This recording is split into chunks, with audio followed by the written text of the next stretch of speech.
अरहन्ताणम् नमो अरहन्ताणम् नमो अरहन्ताणम्।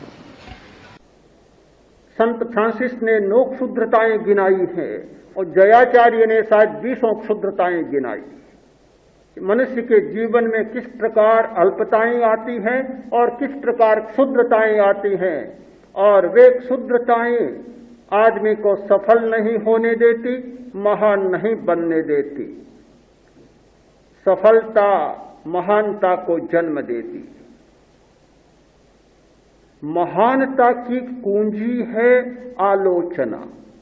आराधना का पहला सूत्र है आलोचना, दूसरों की नहीं। आलोचना तो बहुत चलती है। आप सोचेंगे यदि आलोचना सफलता का सूत्र है, महानता का सूत्र है, तो हिंदुस्तान तो सबसे बड़ा महान।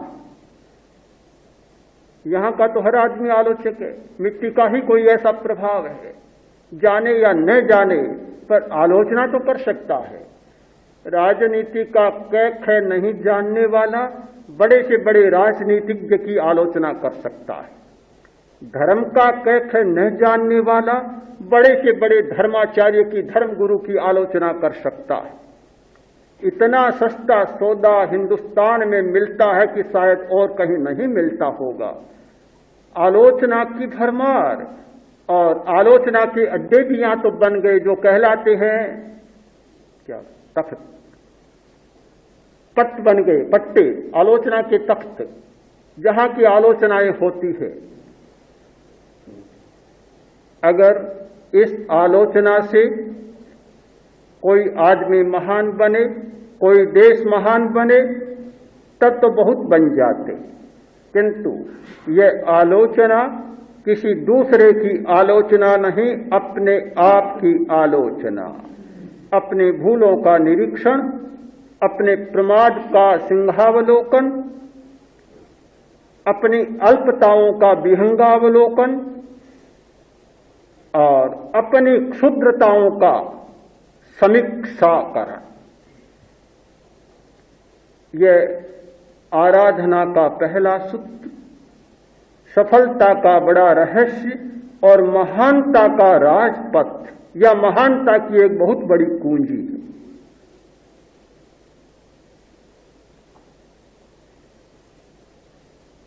अपने आप को देखना, अपनी आलोचना करना बहुत कठिन बात है। जब तक इसका हमें अनुभव नहीं होता, तब तक ऐसा कभी संभव नहीं है। एक राजा जल यात्रा कर रहा था, साथ में पूरा स्टाफ था, मंत्री थे, कर्मचारी थे, सिपाही थे, सब साथ में। समुद्र में छोटे मोटे तूफान आए, जहाज डगमगाने लगा।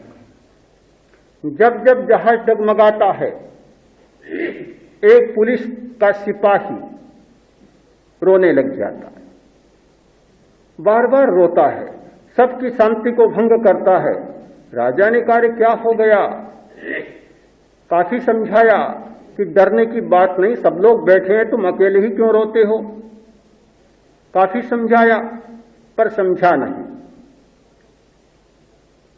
आखिर मंत्री ने सोचा समझने वाला नहीं, आदेश दिया अपने कर्मचारियों को और उस सिपाही को पानी में डाल दिया। अब जैसे ही पानी में पड़ा, गिरा वहां और चिल्लाने लगा, बहुत रोया, चिल्लाया। तत्काल जो तैराक थे वे जल में कूदे और उसे निकालकर फिर जहाज में चढ़ा दिया। बैठ गया एक कोने में शांत होकर। अब जहाज डगमगाता है, शांत, चुप। तूफान आते हैं भयंकर और जहाज एकदम ऐसे उछलने लग जाता है तो भी शांत। राजा ने कहा मंत्री क्या हो गया? इतना चिल्लाता था, इतना डरता था, अब क्या हो गया? तूने क्या किया? कि महाराज उपाय हो गया, समाधान हो गया। क्या हुआ?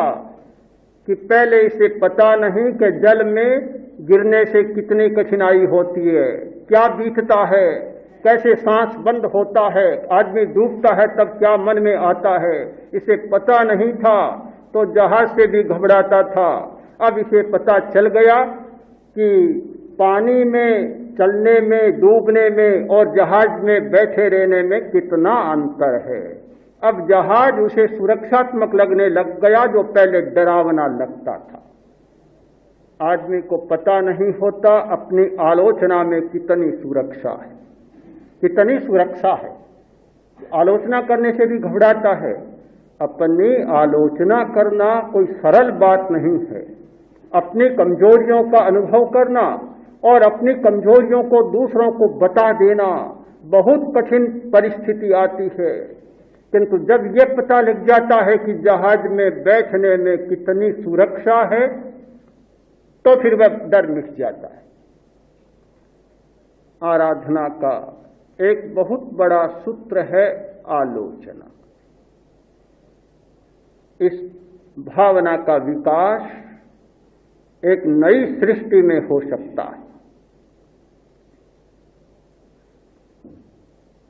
हमारी जो सृष्टि है उसमें आदमी है, मानव है और बुद्धि है। आज एक नई दुनिया की जरूरत है। उस दुनिया में मानव की जरूरत नहीं और बुद्धि की भी जरूरत नहीं, क्योंकि मानव बहुत बूढ़ा हो गया, इतना पुराना हो गया, पुराण पुरुष हो गया। जीते जीते मनुष्य को इतना समय बीत गया, अब तो एक छलांग की जरूरत है, नई नस्ल की जरूरत है। पता नहीं वैज्ञानिक लोग हर चीज की नस्ल बदल रहे हैं। वनस्पति की प्रजातियां पैदा कर रही हैं, पशुओं की प्रजातियां पैदा कर रही हैं, सबकी नस्लें बदल रहे हैं, किंतु मनुष्य की नस्ल को बदलने का अभी कोई रूप सामने नहीं आया। जीन्स के प्रयोग चल रहे हैं, चल तो रहा है। जीन का इतना एक प्रयोग चल रहा है कि मनुष्य की नस्ल को बदलने का या चाहे जैसे मनुष्य को पैदा करने का भारी प्रयत्न चल रहा है, पर अभी तक वह प्रयोग सामने नहीं आया। मनुष्य को बदलने की जरूरत है, साथ साथ बुद्धि को भी बदलने की जरूरत है। अब आज के युग को बुद्धि की जरूरत नहीं है, क्योंकि बुद्धि ने इतने खतरे पैदा कर दिए, इतनी समस्याएं पैदा कर दी।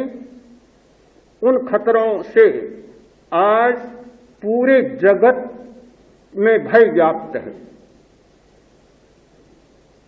इतना भय पहले कभी नहीं हुआ था। अब जानते हैं, पुराने जमाने में तलवारों से लड़ा जाता था, भालों से लड़ा जाता था, फिर बंदूकों से लड़ा गया, तोपों से लड़ा गया। कितनी मार और कितने लोग मारते, किंतु आज तो स्थिति यह बन गई, इतनी विषैली भयंकर गैसें आविष्कृत हो गई। 7 मिनट में, 10 मिनट में पूरे जगत को समाप्त किया जा सकता है। 10-11 मिनट काफी है सारी दुनिया को समाप्त करने के लिए।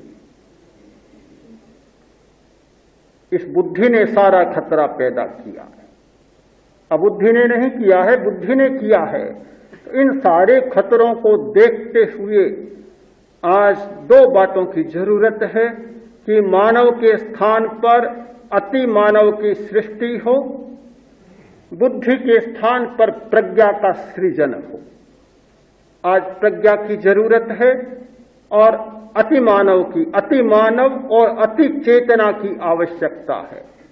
अति मानव का अवतरण और अति चेतना का अवतरण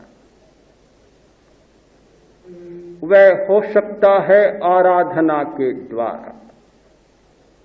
केवल आराधना के द्वारा लोग जानना चाहते हैं कि यह आराधना फिर क्या है। आराधना कोई नई बात नहीं, कोई धर्म के क्षेत्र की भी बात नहीं। हर क्षेत्र में आराधना की जरूरत होती। प्रत्येक क्षेत्र में कोई भी आप काम करें, यदि आपको सफल होना है तो आराधना करनी होती है। आज की समस्याओं के पीछे विराधना बढ़ गई, इसलिए समस्याओं का जाल अनंत हो गया, अंत भी नहीं आ रहा है। इसका कारण कि विराधना और विराधना।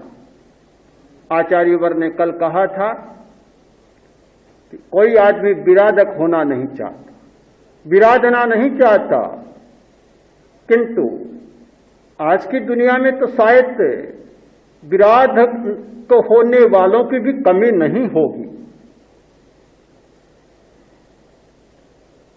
आराधना के 5 सूत्र हैं। ज्ञान की आराधना, दर्शन की आराधना, चारित्र की आराधना, तप की आराधना और वीर्य की आराधना। एक और मेरे सामने धर्म का क्षेत्र, दूसरी ओर समाज या राजनीति का क्षेत्र। लगता है राजनीति की अपनी आराधना होती है, धर्म की अपनी आराधना होती है। जैसा लक्ष्य, जैसा साधन, वैसी आराधना।